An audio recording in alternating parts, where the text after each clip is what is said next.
আসসালামু আলাইকুম।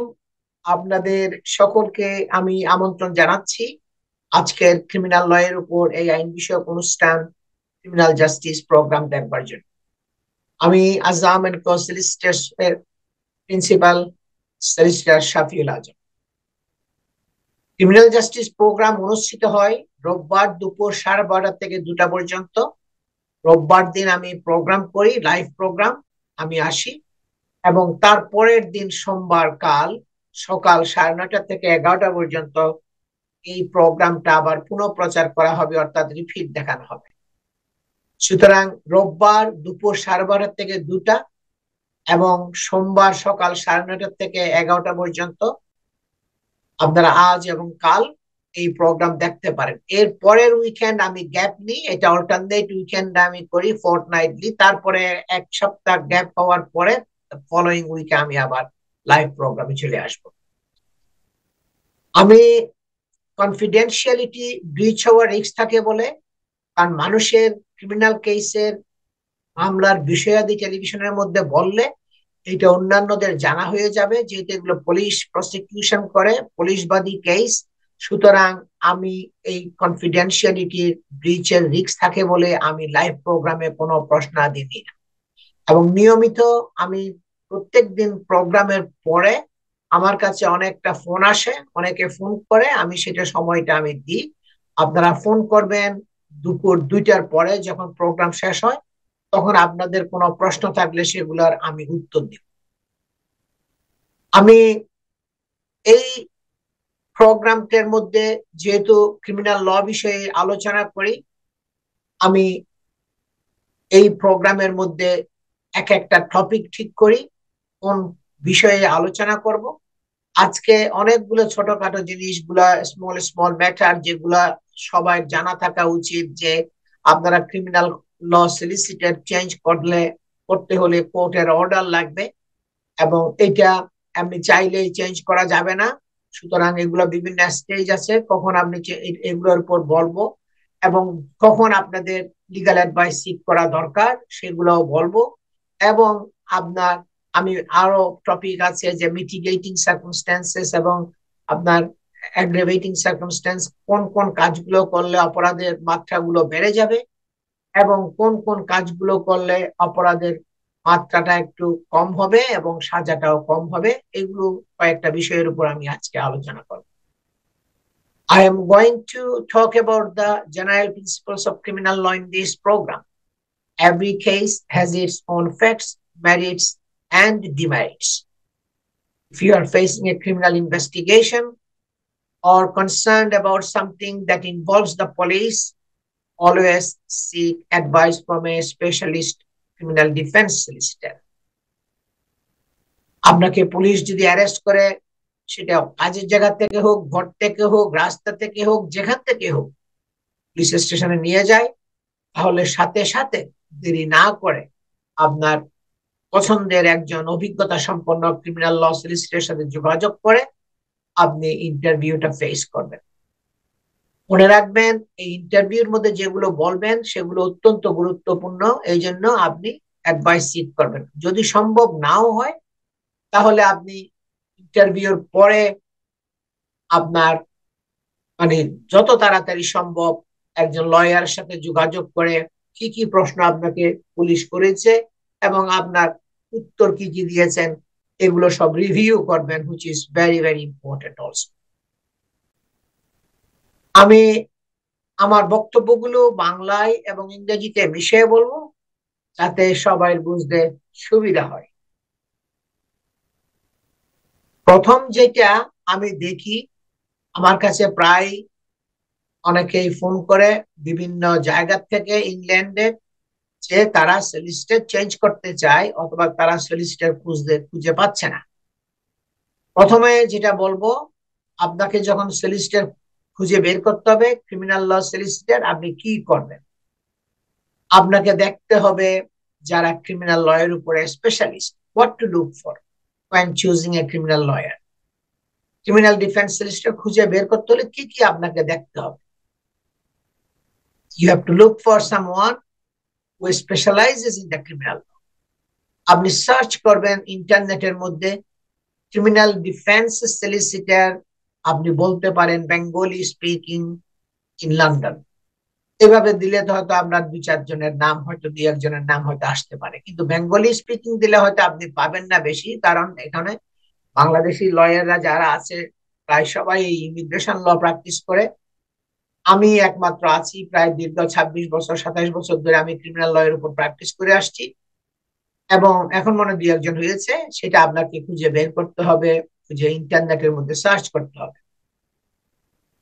তারপর আপনি ইন্টারভিউর পরে পরে যদি আপনি কেউকে না পান, আপনাকে হয়তো একজন পুলিশ স্টেশন থেকে একজন ডিউটি সলিসিটার দিবে, আপনি তাদেরকে নিবেন।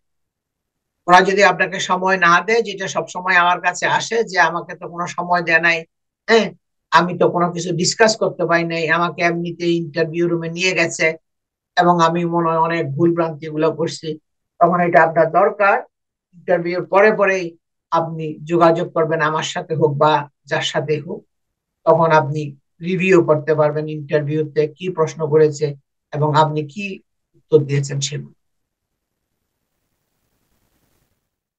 So you need to look for a solicitor who specializes in the criminal law that affects you, যেটা আপনাকে এফেক্ট করবে, আপনার জীবন জীবিকার উপরে একটা প্রভাব পড়বে, whether it be something minor like motoring offenses or as complex as serious fraud investigation. সেটা ছোটখাটো ইভেন মোটরিং অফেন্স হোক অথবা একটা কমপ্লেক্স ফ্রড কেস হোক, আপনাকে সলিসিটার খুঁজে বের করতে হবে যারা ক্রিমিনাল ল এর উপরে অভিজ্ঞতা সম্পন্ন, দক্ষতা সম্পন্ন, যারা ক্রিমিনাল ল প্র্যাকটিস করে। আপনি ইমিগ্রেশন ল, ডিভোর্স ল, ফ্যামিলি ল, আপনার কনভেন্সিং প্রপার্টি ল, হাউজিং ল, এরা হলো সব সিভিল লয়ার। তাদের কাছে গেলে আপনি এক্সপেক্টেড ক্রিমিনাল ল অ্যাডভাইস পাবেন না। সুতরাং আপনাকে দেখতে হবে যারা ক্রিমিনাল ল এর উপরে প্র্যাকটিস করে, কারণ law and procedure for the criminal law is different than the civil law. আপনাকে যেতে হবে who has a reputation for integrity which is recognized by the prosecution, magistrates and crown court judges.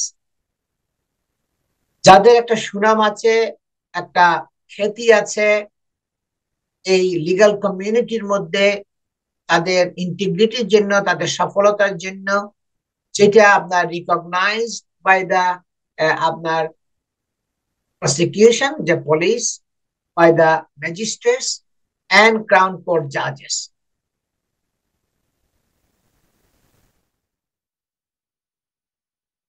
There are many ways a lawyer can run a defense. বিভিন্ন ভাবে একজন lawyer আপনার ডিফেন্সটা run করতে পারে, but a clear strategy from the beginning is essential.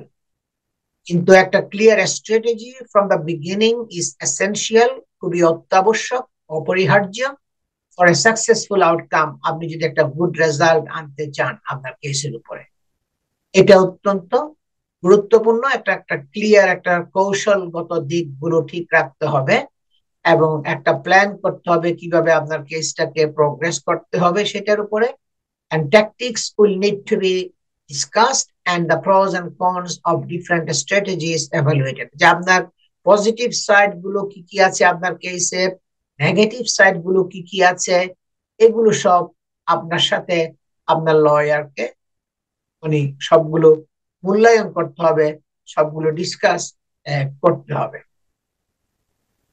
Preparation is essential. আপনার প্রস্তুতি, criminal কেসের জন্য প্রস্তুতি নেওয়া, ঠিকমতো প্রিপারেশন করা, এটা হইল খুবই আপনার অত্যাবশ্যক, এটা অপরিহার্য, এটা এটা অত্যন্ত গুরুত্বপূর্ণ যে আপনি প্রিপারেশন করেন ভালো মতো লয়ারে, যে আপনার কেসটা ঠিক মতো আপনার কন্ডাক্ট করার জন্য। আপনার দেখতে হবে solicitor when you who gave a clear instructions throughout the case. আপনাকে এমন সলিসিটার কাছে যেতে হবে যে আপনাকে পুরো কেসের শুরু থেকে শেষ পর্যন্ত আপনাকে একটা গাইড করেছে আপনি যখন এই প্রশ্ন করেছেন সে প্রশ্নের উত্তর দিয়েছে এবং আপনার কেসটাকে একটু কেয়ারফুলি এবং প্রফেশনালি হ্যান্ডেল করতেছে, এরকম লয়ারের কাছে আপনাকে থাকতে হবে। বললে হবে না যে যে পুলিশ একজন আমাকে দিয়েছে, ওরা তো পুলিশের আনসার করে না, টেলিফোনের আনসার করে না, তাকে আমি পাইও না, খুঁজেও পাচ্ছি না, আমার কোনো কোয়েরিজ এর উত্তর দিচ্ছে না।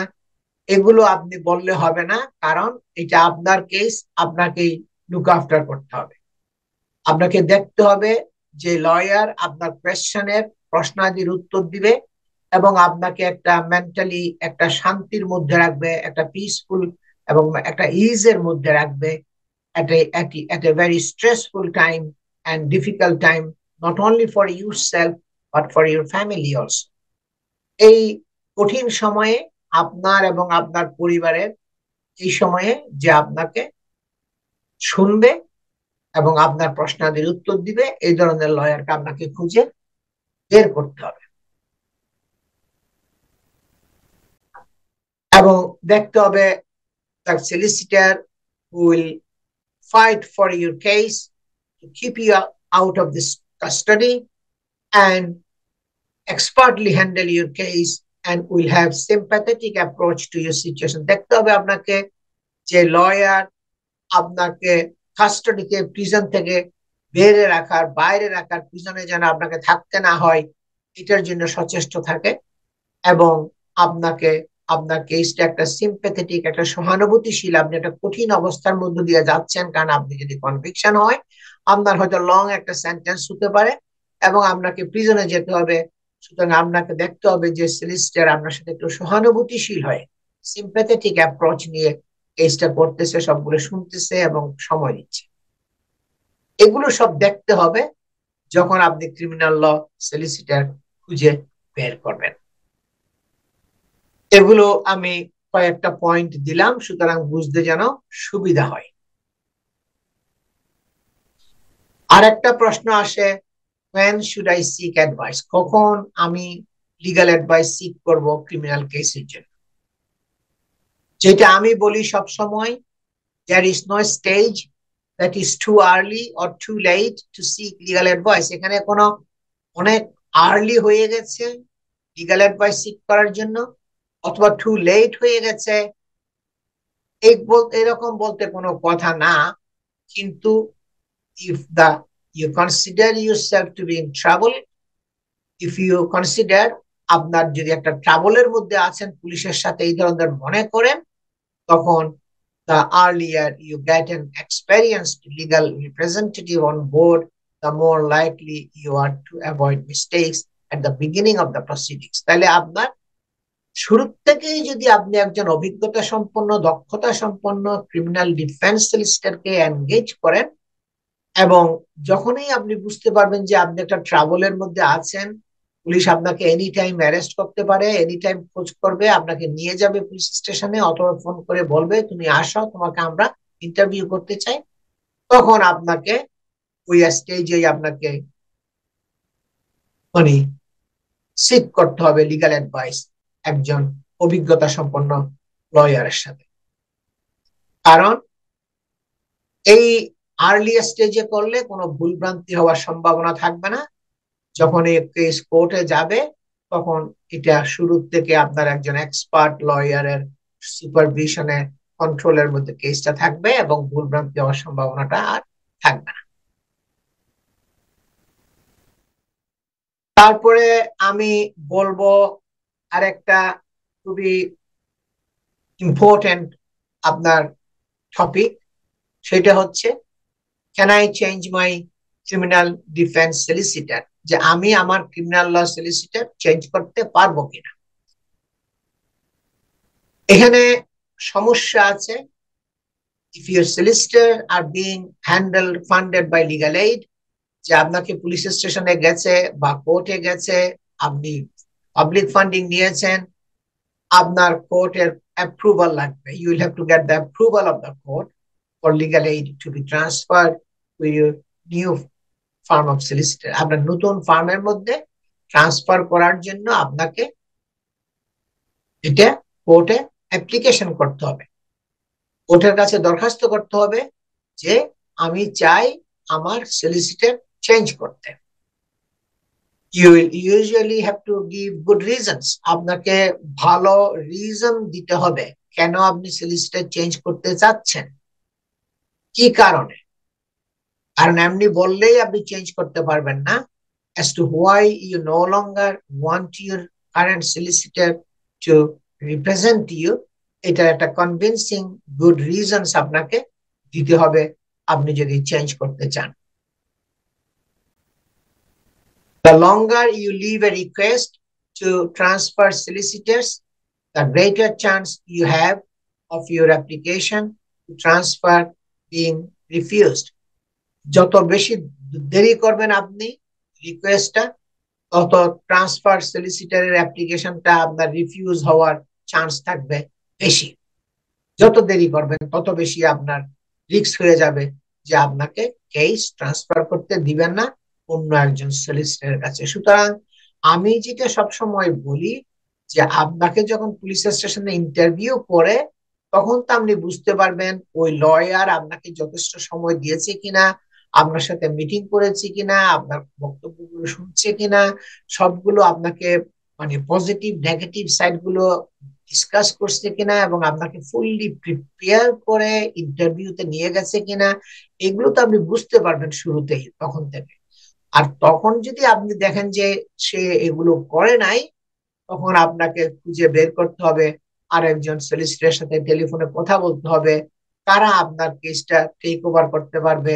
তাদের সাথে কথা বলে আপনি আশ্বস্ত হওয়ার চেষ্টা করবেন যে আপনাকে তারা ঠিক মতো সময় দিবে এবং আপনার কেসটাকে প্রপারলি হ্যান্ডেল করবে এবং তাদের এক্সপেরিয়েন্স আছে, এক্সপার্টিজ আছে ক্রিমিনাল লয়ের উপরে। আমার ফার্ম দীর্ঘ 25 বছরেরও মতো ধরে আপনার এই শুধু ক্রিমিনাল লয়ের উপরে আমরা প্র্যাকটিস করে আসছি। আমরা শুধু এই খাতেই আমরা প্র্যাকটিস করে আসছি, সুতরাং আমাদের অভিজ্ঞতা দক্ষতা ক্রিমিনাল লয়ের উপরে।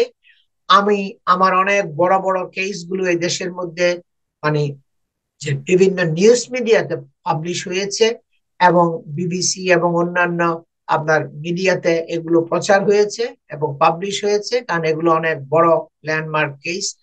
যার জন্য আপনাকে এগুলো দেখতে হবে কাদের এক্সপার্টিস কত বেশি আছে, এরকম লয়ারের কাছে আপনাকে যেতে হবে।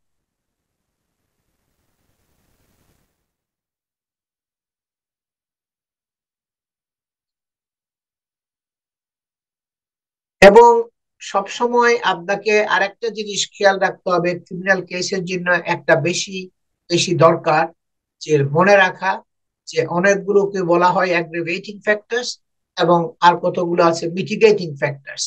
অ্যাগ্রেভেটিং ফ্যাক্টরস হইলো কি, যে কাজগুলো আপনি করলে অপরাধের সময় আপনার অপরাধের মাত্রাটা বেড়ে যাবে এবং আপনাকে শাস্তিও বাড়াইয়া দিবে।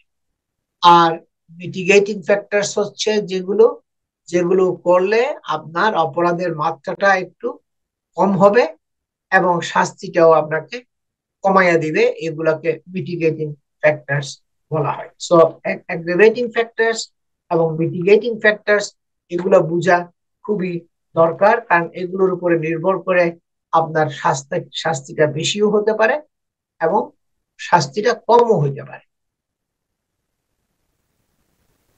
Aggravating circumstances refers to factors that increases the severity or culpability of a criminal act. যে অ্যাগ্রিভেটিং ফ্যাক্টর গুলো হলো এমনগুলো ফ্যাক্টর, এমনগুলো আপনার অ্যাকশন যেগুলো থাকলে আপনার সিরিয়াসনেস বেড়ে যাবে, আপনার দোষের মাত্রাটা আপনার বেড়ে যাবে এবং ইনক্রিজ হবে এবং যার জন্য আপনাকে সাজাও বেশি দিবে। Typically, the presence of an aggravating circumstances will lead to a harsher penalty for a convicted criminal. এটা সচরাচর যদি কোনো একটা অ্যাগ্রেভেটিং ফ্যাক্টর থাকে যে একটা অপরাধের সময় এবং এই অপরাধের মধ্যে এটা এই ধরনের অ্যাকশন গুলো যদি থাকে, তখন আপনার সার্কামস্ট্যান্সটা এমন হবে যে এটা আপনার মানে হার্শার পেনাল্টি সেন্টেন্স আপনাকে দিবে।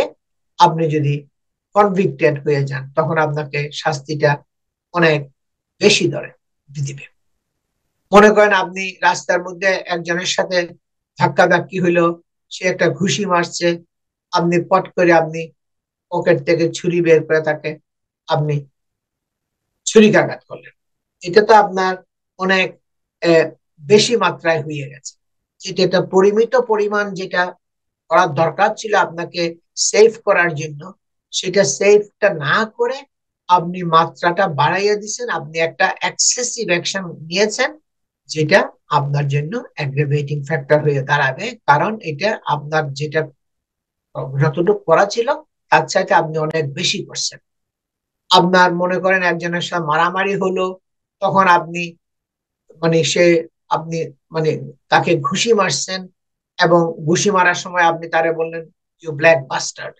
তাহলে এই যে এই শব্দটা যে উচ্চারণ করলেন, তাকে যে কালো নিগ্র বলে মানে তাকে কটূক্তিটা করলেন ঘুষি মারার সময়, হারিয়ে দিবে।